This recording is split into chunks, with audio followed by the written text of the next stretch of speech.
Nagpunta uli kami ng Baguio para mag-relax, magtanggal ng stress at mag-enjoy. As usual, joy bus ng Genesis ang aming sinakyan. 4.5 oras lang ang biyahe kasi non-stop at walang stopover. Pagdating namin ng Baguio ay kumain muna kami sa Bonchon. Tapos ay dumiretso na kami sa aming accommodation sa AHB Inn sa Dominican Road malapit sa Lourdes Grotto. Siyempre nandun na kami sa Lourdes Grotto kaya yun ang una namin pinuntahan. Dahil nandun na rin ang Mirador Eco Park ay pinuntahan na rin namin yun. Nung nagutom naman kami ay pinuntahan namin ang pinakasikat na restaurant sa Baguio, ang Good Taste Restaurant.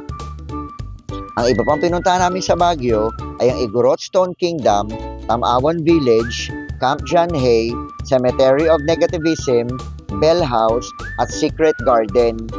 Hay, ang sarap talagang mag-Baguio.